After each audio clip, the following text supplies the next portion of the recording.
Ockrap have already been eliminated. Ockrap in the first round by Trainer Rubens, Trainer Luis, as we saw on stage, dropping a 3-game set to Trainer Chris. So McHugh is the last person alive for Immortals. If he can't pull this match out, Immortals is going home with $0.0. Well, can he be the Immortal One? Yes, he certainly can. CMcHugh, one of the most consistent players in the North American region. Azilys is definitely a strong EU competitor, but I think CMcHugh has the larger library of tournament success behind him. Absolutely. Azilys, performs well in, like kind of live tournaments. He has a couple of second place finishes, a couple of first place finishes in France. But right now it's going to be a stage where it's Europe and America, North America fighting on the same platform. Let's see if he can take down these North American Goliaths, CMcHugh being one of them. And following up on that last point, all 4 other teams have already made it in the money. We have at least one representative from the other 4 teams, with Oxalate in the top 8 being the last one for Tribe. So these other 4 teams are going to all go home with at least a little bit of money. And of course, yesterday, they all got Razer phones for their effort. That is true. They did get Razer phones for their effort. And what's better than winning a Razer phone? Winning a Razer phone and winning money and winning another Razer phone when they win. And I tried to have them give one to me yesterday, and they were not parting with those phones. Some of them already had Razer phones. Like the Queso players had Razer phones already from their sponsorship, and I was like, yo, give me that one. They're like $700. Like, get out of here. Yeah, what? Right, the best deal. I was like, no. But all right, there's a miner coming in on the right-hand side from Azilys, getting a little bit of chip value off. Ice Golem, not really going to do much, just kind of giving them the little left shoulder nudge, but not really going to do much there. While McHugh gets a bit of an advantage, because of course that was a game that he had lost, but because of the disconnect, we're going to replay it. There is a big information advantage for Azilys here, because he knows now that it's a Hog Cycle deck. Now granted, so does McHugh, but knows that it's like a 3 Musketeer deck, but for Azilys, he just needs to hold off until double elixir time. We're here now in the last minute, and both of his towers are standing very strong, because it's really hard to get caught off guard by a Hog Rider when you know that's the deck from the start. Yeah, and you don't have to overcommit on doing a risky pump, to where a Hog Rider is going to come. You can always make sure your Hog Rider is only going to get off 1 shot max, and he can slow play the game. Now it's double elixir time. Now the Muskies are going to be cycled. Now the pumps are going to be cycled. Yep. He's going to get CMcHugh out of rotation, and he's going to press the advantage.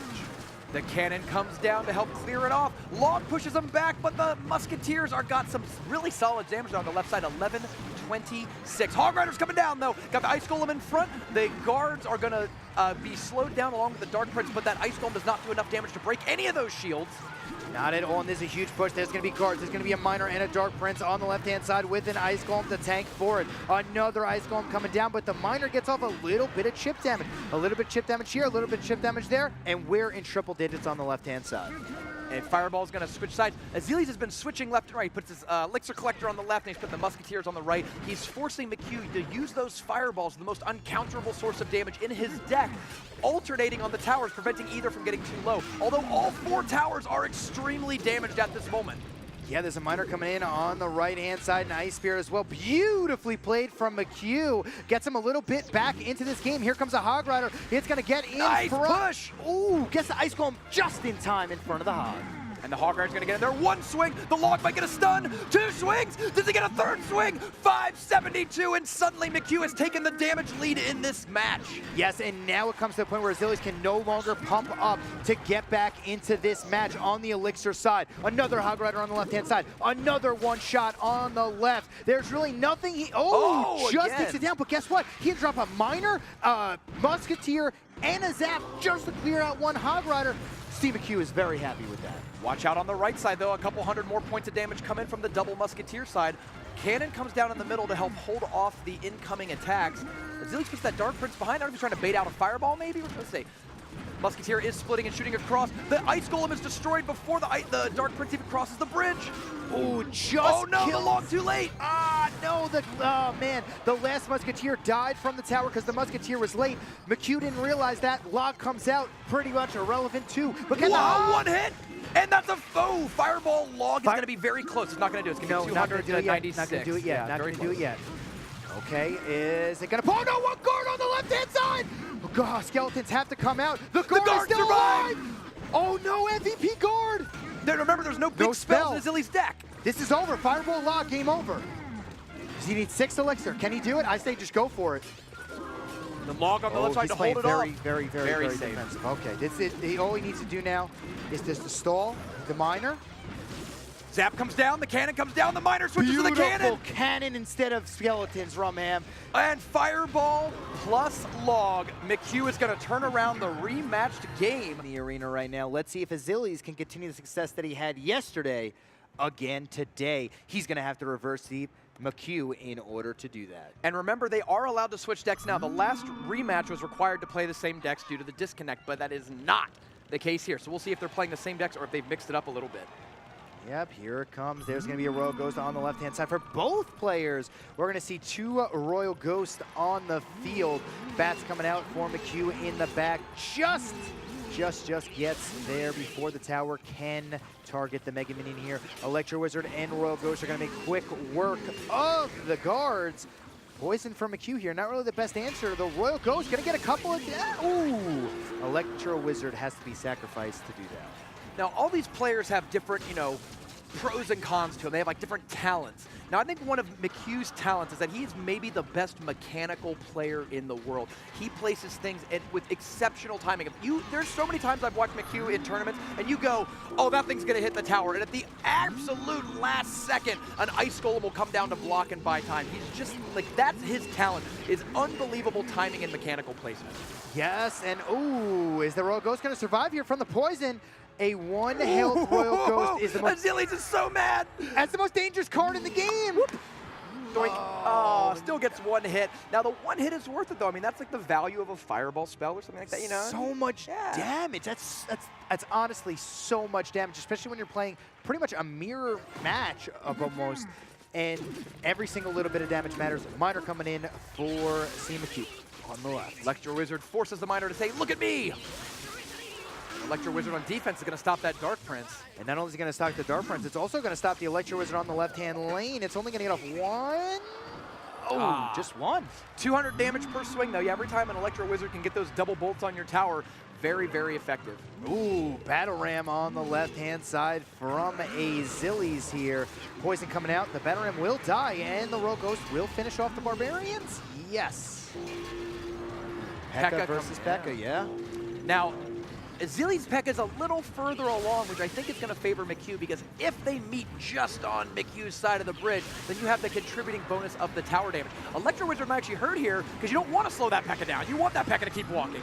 Yeah, but here comes a huge push on the right-hand side from Azilys. There's going to be a Battle Ram and a Dark Prince. Dark Prince clearing out the guards for the Ram, but the Ram falls. But the Barbarians might tank for the Dark Prince. The Dark Prince because when the Battle Ram exploded, it turned onto the Dark Prince. But that's 4 elixir more down the tubes as this Barbarian's going to connect even just for 1 or 2 swings. It's still worth it because it put McHugh behind an elixir. Now you can see that they're both, their bars are moving along, but if you add up what's on board, Azilys has about 3 or 4 more elixir for him going for him right now. Yes, absolutely. Electro Wizard coming down on the left-hand side from Azilys. Royal Ghost for McHugh with Bats just trying to kill this, but that's a pretty healthy P.E.K.K.A. I mean, it's still got about 10% life. Had to be poisoned down with the E-Wizard. Miner coming in, just trying to get a little bit of chip damage here. And this is another close game from him. I mean, these are 2 of the top players from their respective regions. Nobody is going to make a top 5, top 10 NA player list that doesn't include CMcHugh, and no one's going to make a top 10 EU player list that doesn't include Azilys. So these players are really not just fighting for their teams and their personal pride, but also the respect of their regions. I know there's a bit of a rivalry between EU and NA, between both which one considers themselves the best Western region, and there's a lot riding on the line if you can prove it here. Oh no, Battle Ram's gonna connect on the tower! So much damage from him, and this could be a ton on the right-hand side. He had to waste an Electro Wizard as well. The Dark Prince still connects with half health left. Another swing down to 1106. Wow, and just like that, the tides have turned very quickly as Azilys slowly takes the lead. P.E.K.K.A on the left-hand side from McHugh, but there's a P.E.K.K.A and a Mega Minion on the left. Once again, this Battle Ram Dark Prince push on the right-hand side has to be dealt with by so much elixir from McHugh, and the Mega Minion might connect on the left from him. It looks like it. Oh, the Electro Wizard comes down, and he's got a zap to stop the Dark Prince from connecting. Only 100 damage separates the top left, and bottom right towers. All of them are so close to each other. This could end in any of 3 quadrants of the board, so I hope you got a third eye on your head there to watch every corner of this match. Yes, you are going to need it, absolutely, but McHugh hasn't been able to do any damage to any tower in a very long time. This time, though, McHugh does the switcheroo, drops the P.E.K.K.A on the right-hand lane. That's going to clear out absolutely everything. All he needs to do is stop this push on the left, and McHugh will finally be able to get back into this game as far as stabilization and start doing damage. Yeah, he's been on his back foot for the last minute or so. And speaking of minute or so, we're down to the last 50 seconds of the game. Remember, if this goes to 0 on the clock, it will be considered a draw, and we will continue playing the match. 42 seconds remaining at double elixir time is a lot to make stuff happen, though. Azilys tower at 558, he's really got to defend it. Yeah, this is going to be a big push. What is going to go down right here? Oh no, there's going to be a P.E.K.K.A on the left-hand side for McHugh.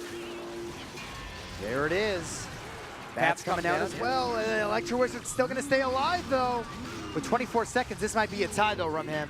It will see. Now, really, this one Dark Prince hit or a really good minor poison could be enough to do it. We'll see. He's just not going to commit the poison there. 14 seconds left. Yeah, I think you're right. It's all going to come down to this charge. Can he stop it? Yes, he can. Electro Wizard just one of the best defensive units in the game since the release. He will be able to defend this off, and we will be seeing a tie here. Amazing gameplay by both players. Both playing very defensive deck. And take down Azilys, who seemed unbeatable yesterday. But we're going to get into game number 3 here. Game number 2 is a draw. We're going to go. Can McHugh close it out, or will Azilys push it to a game 4, winner take all? Looks like there's going to be guard split in the back from McHugh. Azilys is going to throw out the minions here, and both players kind of just seeing what's up.